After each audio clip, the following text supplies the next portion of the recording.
O astronauta Jake Gann estava olhando pela janela do ônibus espacial Discovery quando viu algo completamente estranho flutuando no espaço. Parecia uma água viva gigante, brilhando e pulsando e até mudando de cor. O objeto estava lá fora no vácuo do espaço, flutuando perto da nave. Jake chamou todos os outros astronautas para ver. Todo mundo ficou observando aquela coisa bizarra que parecia só estar viva no espaço. A água viva espacial pulsava com luz própria, mudando de cor para o verde e para o azul e depois para o roxo. Ficou por alguns minutos e depois desapareceu. A NASA disse que era uma nuvem de gás ionizado, basicamente gás do espaço que fica eletricamente carregado e brilha.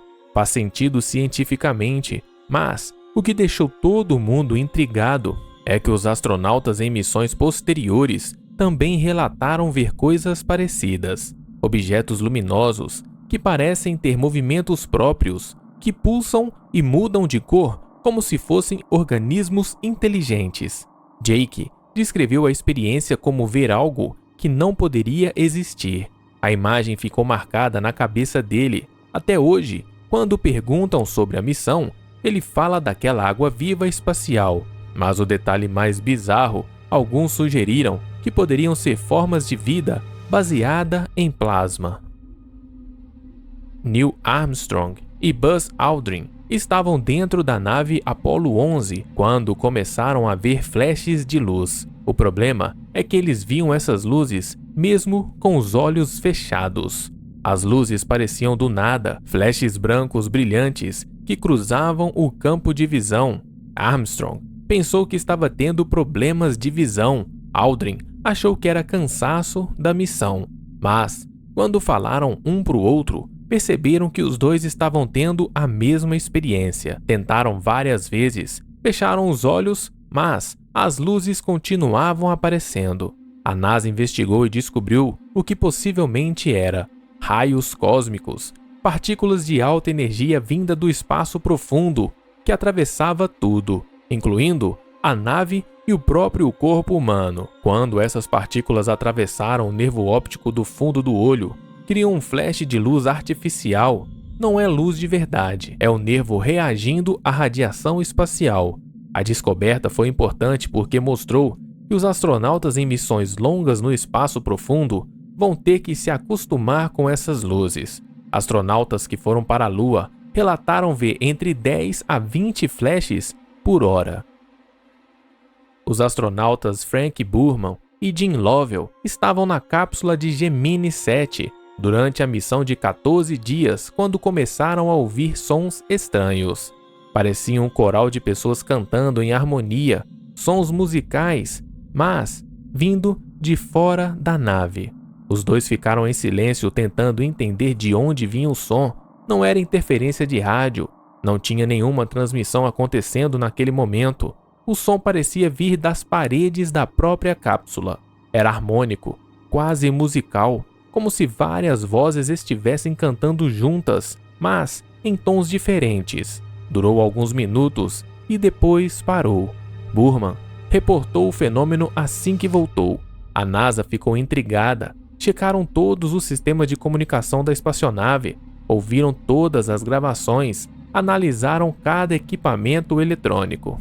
Não acharam nada que pudesse reproduzir aquele som. Anos depois, cientistas sugeriram que poderiam ser ondas de plasma, partículas carregadas do espaço que, às vezes, criam ondas eletromagnéticas que o nosso ouvido consegue captar. O detalhe mais estranho, outros astronautas em missões posteriores também relataram ouvir sons parecidos. Ninguém consegue explicar direito porque o cérebro humano interpreta ondas de plasma como música. Armstrong e Aldrin estavam na Apollo 11 a caminho da Lua quando notaram uma luz vermelha piscante acompanhando a nave. A luz aparecia, desaparecia e depois voltava. A luz vermelha estava sempre na mesma posição da nave. Quando a Apollo 11 girava, a luz parecia girar junto. Quando acelerava, a luz continuava lá. Armstrong tentou várias manobras para ver se conseguia identificar a origem. E nada.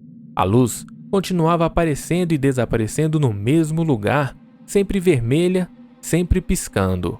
Eles reportaram para a NASA. O controle da missão sugeriu que poderia ser reflexo de algum painel interno da nave, mas Armstrong não comprou a explicação. Ele tinha treinado milhares de horas naquela cápsula, conhecia cada reflexo, cada luz de painel. Aquilo era totalmente diferente. Aldrin concordou. A luz vermelha continuou aparecendo durante dias, até eles chegarem perto da Lua. A NASA oficialmente registrou como reflexo interno não identificado, mas nos relatórios internos confidenciais, que foram desclassificados anos depois, engenheiros admitiram que não conseguiram explicar satisfatoriamente. Armstrong, até a morte em 2012, mantinha que aquela luz era algo externo à nave e não um reflexo. O detalhe bizarro, a luz parou de aparecer assim que eles entraram em órbita lunar. Era como se tivesse cumprido o propósito de acompanhá-los até lá. O astronauta chinês Yang Liwei estava sozinho na cápsula Shenzhou 5, a primeira missão espacial tripulada da China, quando começou a ouvir batidas no casco, som metálico, como se alguém estivesse batendo na porta da nave, do lado de fora.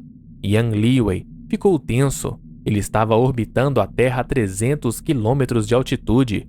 Obviamente, não tinha ninguém lá fora, mas o som era claro. Toque, toque, toque. Pausava, depois voltava. Sempre o mesmo padrão de 3 batidas. Ele checou todos os sistemas da nave, tudo funcionando perfeitamente. Mas as batidas continuavam, apareciam em intervalos irregulares durante toda a missão de 21 horas. Quando voltou para a Terra, Yang Liwei reportou as batidas. Engenheiros chineses ficaram preocupados. Será que tinha algum problema estrutural na cápsula? Analisaram cada centímetro de Shenzhou 5. Não acharam nada errado. Testaram a nave no chão tentando replicar o som. Não conseguiram. Anos depois, outros astronautas chineses nas missões Shenzhou 6 e 7 relataram ouvir as mesmas batidas misteriosas. A teoria oficial é que são expansões e contrações do metal na nave por causa das mudanças extremas de temperatura, mas nenhum engenheiro conseguiu replicar o som específico que os astronautas descreveram. O detalhe mais perturbador, Yang Liwei disse que as batidas pareciam ter intenção, como se alguém estivesse tentando chamar a atenção. Sempre 3 batidas, sempre o mesmo ritmo. O astronauta Charles Walker estava no ônibus espacial Discovery, trabalhando sozinho em um módulo, quando olhou pela janela e viu um rosto humano olhando para ele de fora da nave.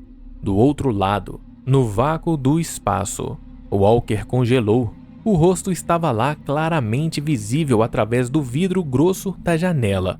Parecia um homem olhando diretamente para ele. Tinha olhos, nariz, boca, expressão neutra. Os dois ficaram se encarando por alguns segundos. Walker piscou os olhos para ter certeza que não estava vendo coisas. Quando abriu o olho de novo, o rosto tinha sumido. Ele chamou os outros tripulantes, contou o que viu. A tripulação sugeriu que foi ilusão de ótica, reflexo do próprio rosto no vidro, cansaço da missão. Walker não aceitou nenhuma dessas explicações. Ele insistiu que não era reflexo. A posição estava errada, a iluminação estava errada, e principalmente, o rosto estava do lado de fora, olhando para dentro. Não era ele olhando para o próprio reflexo. A NASA registrou o incidente, mas não deu muita importância. Oficialmente, alucinação por cansaço. Mas o Walker continuou insistindo na história por décadas. Ele era engenheiro experiente, tinha voado várias missões, conhecia a diferença entre reflexo e algo real.